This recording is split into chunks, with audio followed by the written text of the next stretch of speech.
Hello, gentlemen. Jeff Sanchez, Children's Rights Advocate here again.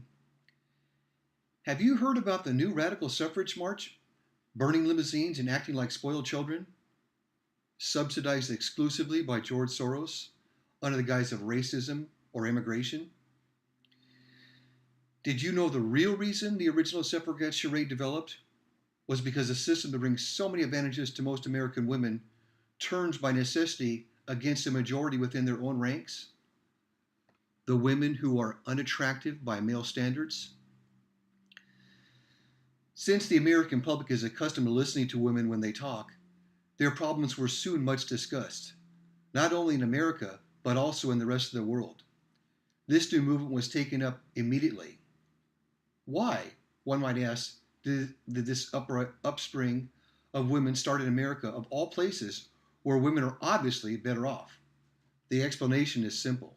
Exactly for that reason. Because the American woman is better off. Because social differences between married women and women who earn their own living are so enormous. Because in America, more than any other country, the working woman is treated as a traitor, an outcast by the masses of female exploiters who see their own interest betrayed. This is why this movement had to start in the United States of America and no other place. Used to gain endless power over men and to highest social prestige. An American woman will find the renunciation of her power and prestige more painful, and if the direct approach will not work, she will procure her insignia on feminine power in a more roundabout way. Women's liberation.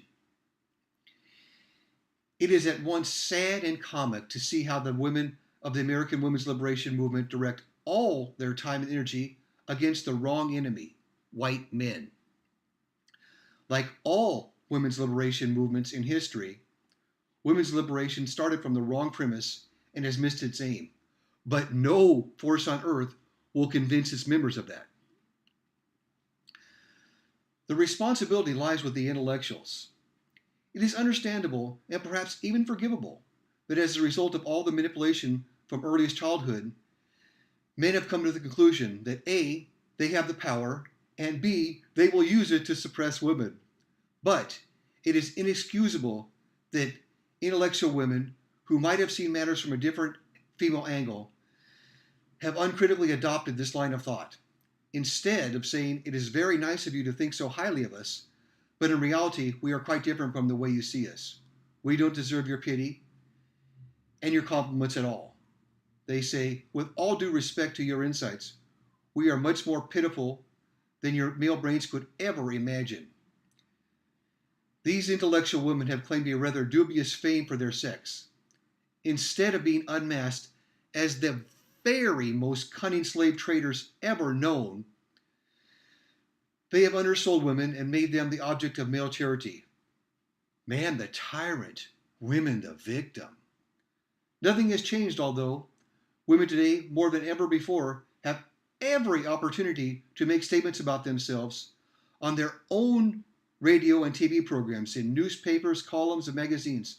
But they do nothing but repeat and chew over the old mothballed lies that Dr. Farrell debunked over 20 years ago in his book, The Myth of Male Power.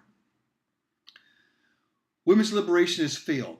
The story of the underprivileged woman was an invention. And against an invention, one cannot stage a rebellion. Once again, men are the mourners in a country where man is exploited as unscrupulously by women as in the United States. A movement that fights for yet more of women's rights is reactionary. As long as the screaming for female equality does not stop, man will never get the idea that he is actually the victim. The liberation of women would mean her abduction from the privileges she now has. It was women's liberation that made sure this would never happen.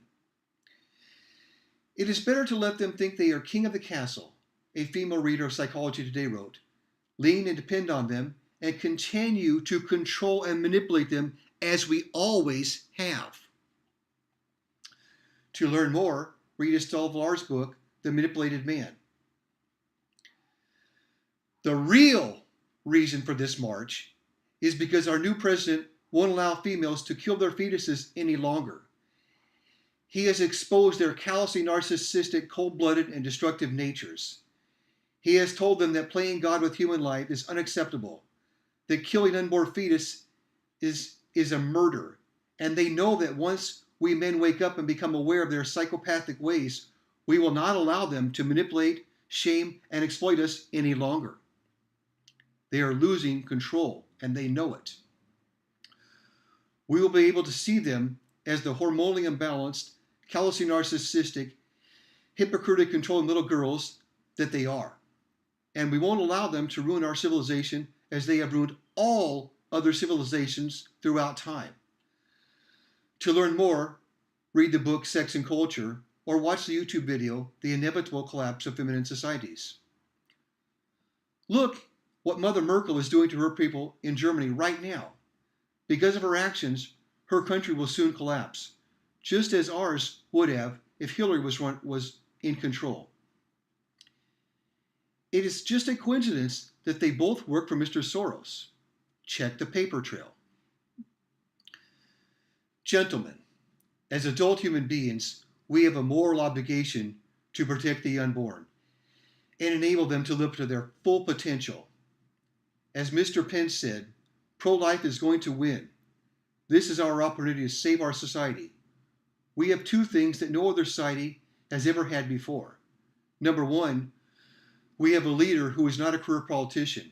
As you know, true politicians have to kiss the ass of females in order to get us the men to vote them into power. Mr. Trump does not have to do that. He is doing it for one reason and one reason only, because it's the right thing to do. Second, we have access to social media, so we can educate other men about what's really going on. This is the greatest opportunity we will ever have. We can not only save our society, ourselves, and our sons, but all of humanity. Now is truly the time for good men to come together. Be part of the March for Life.